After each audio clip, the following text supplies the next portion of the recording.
Bom dia, boa tarde, boa noite, boa madrugada, você que está estudando de madrugada, você que está estudando no ônibus, você que está estudando no metrô, você que está estudando.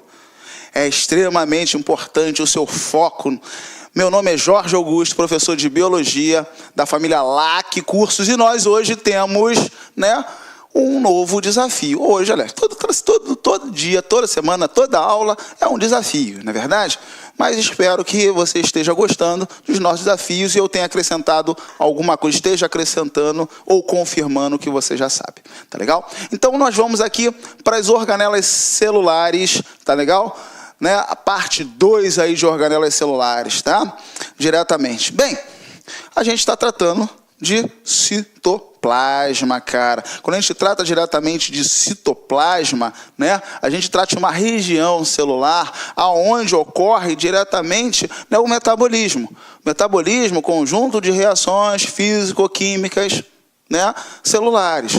É onde vai existir uma série de organelas, uma série de estruturas para o funcionamento da célula. E aí a gente vai falar um pouquinho hoje dessas estruturas, tá bom? Bem, olha só, eu costumo apresentar a estrutura celular mostrando aqui uma certa atividade, tá certo? Normalmente, isso é colocado de uma maneira que você demonstre que a célula, assim como um organismo, porque uma célula pode ser um organismo, um micro-organismo, não é verdade? Já que nós temos aí bactérias unicelulares, nós temos protozoários unicelulares, são unicelulares os protozoários, e eles são organismos, Então, a gente vai ter aqui uma estrutura responsável diretamente para uma determinada função, como digestão, que é o caso dos lisossomos, tá legal? Os centríolos, que é o caso aí do comando do movimento diretamente citoplasmático, O centríolo, ele acaba tendo um acesso direto ao nosso citoesqueleto, então a célula acaba tendo aí o citoesqueleto, que acaba sendo comandada diretamente pelos centríolos. Normalmente, em prova, quando se fala de centríolos, quando se estabelece relação com centríolo, se fala diretamente de divisão celular. Eu gosto de falar que o centríolo está ligado ao comando citoplasmático, de movimento citoplasmático, movimento de ciclose citoplasmática, o que pode proporcionar também a movimentação da estrutura celular, diretamente estando associados a cílios e também a flagelos. Então, em prova, normalmente a gente acha essa associação dessa estrutura com divisão celular e movimentação de cílios e flagelos, tá certo? Bem, e nós temos aqui ainda as mitocôndrias, as famosas mitocôndrias. Meus amigos, meus colegas de língua portuguesa, de história, de geografia, de física, eles falam assim, qualquer coisa na biologia é mitocôndria. Não, nem tudo na biologia é mitocôndria. Mas a mitocôndria tem aí um terror, que é a respiração celular, Então, posteriormente, nós veremos esse processo. Então, a mitocôndria está ligada à produção de energia, também chamado respiração celular, tá certo? Vamos falar melhor de mitocôndria. A mitocôndria é uma estrutura riquíssima, dá um trabalho aí riquíssimo, em torno das nossas aulas. Mas bem, respiração celular. Temos os peroxissomos. Os peroxissomos aí são tipos específicos de lisossomos que acabam convertendo, água oxigenada, H2O2 em água e oxigênio, tá bom? Peroxissomos. Complexo de Golgi, que está diretamente ligado a armazenamento e secreção, E o retículo endoplasmático, que aqui a gente não coloca, mas ele pode ser liso, como está aqui, ou pode ser rugoso, como está aqui. No retículo endoplasmático rugoso, a gente tem aderido sobre a sua superfície os ribossomos, estruturas responsáveis pela construção, pela síntese de proteínas, tá legal? Então, eu costumo falar que tudo começa normalmente por um processo de fagocitose.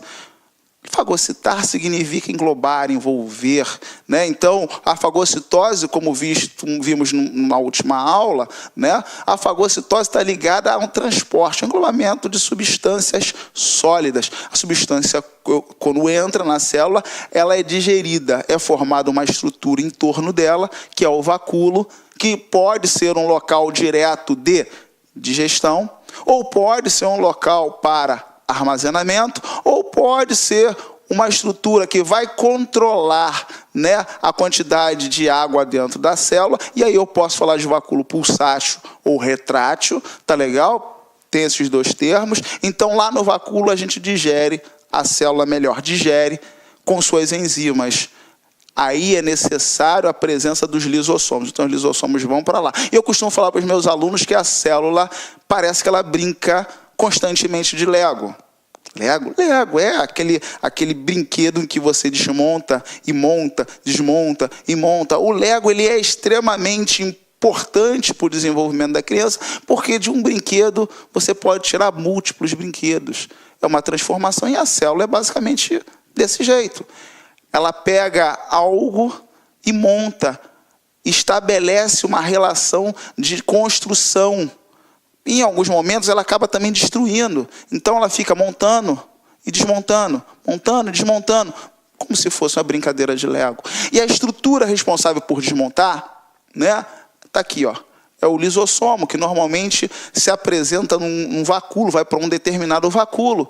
Esse vacúolo é um vacúolo digestivo, então serve de local de digestão, aonde normalmente são digeridas estruturas, principalmente proteínas, que vão originar aminoácidos. Eu costumo falar que os aminoácidos são matéria-prima para a construção de proteínas. Então, os aminoácidos acabam sendo direcionados para o retículo endoplasmático rugoso, e o retículo endoplasmático rugoso tem os ribossomos, e o retículo endoplasmático rugoso normalmente recebe informações do núcleo celular. Então, você veja aqui bem próximo, né? Aqui é uma célula eucarionte, é uma célula onde eu tenho a carioteca, o envoltório nuclear, e aqui eu começo a jogar informações para a construção, né, nos ribossomos, responsável pela síntese de proteínas, né, para a construção através dos aminoácidos de proteínas. Bem, o que é produzido ali normalmente é emitido por complexo de Golgi, que é uma estrutura que faz lembrar sacos achatados, aonde vai existir diretamente o quê? Onde vai existir o envolvimento, onde vai existir a modificação, empacotamento, o pessoal utiliza muito esse termo, e a partir daí pode ou secretar, não excretar, pode secretar, ou pode essa estrutura ficar dentro da célula, tá certo? Aqui a gente ainda estabelece a relação com o retículo endoplasmático liso, que está ligado diretamente à produção de lipídios. Esses lipídios são emitidos, são lançados para o complexo de Golgi. E no complexo de Golgi também são modificados, empacotados, armazenados e podem ser secretados. Podem ou podem ficar no interior da célula. Tudo depende da demanda do organismo. Tudo bem? E da célula envolvida, né? Porque nós temos células diferenciadas. Uma célula de uma glândula está sempre produzindo aí, né, hormônios, né?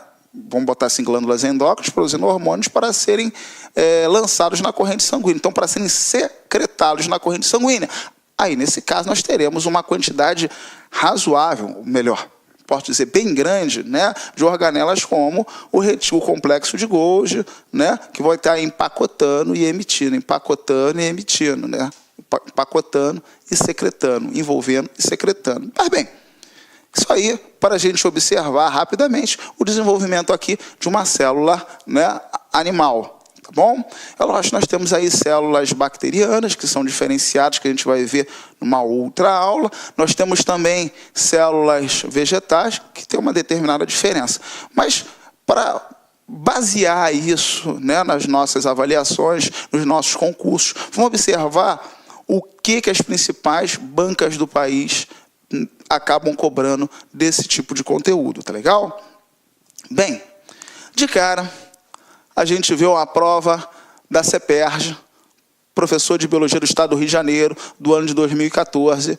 Né? Esse tipo de conteúdo, normalmente a prova da CEPERJ acaba tendo aí pelo menos 20 questões, o normal são 20 questões, né, a 30, dependendo do ano, né, de biologia. Tá? E essas 20 a 30 questões, normalmente aí de 10 a 15% está dentro de citologia. Tá bom? Quando está dentro de citologia, tem sempre uma questãozinha de membrana plasmática e tem sempre uma questãozinha também de organelas celulares. Vamos ver o que essa banca pediu no ano de 2014 para professor de biologia do estado do Rio de Janeiro. Todos os seres vivos são formados por células. Porém, se pode diferenciar a célula animal da célula vegetal. Uma organela é encontrada apenas na célula animal. Olha só. Então, ele de cara aí, ele está mostrando uma estrutura. Olá, meus amigos, minhas amigas, sou o professor Luiz Antônio Carvalho e com muito prazer, muita satisfação, estou aqui para fazer um convite muito especial para vocês conhecerem o nosso projeto, o nosso curso da Isolada com foco na SEDUC para o cargo de Biologia. Vem comigo! Clique-claque.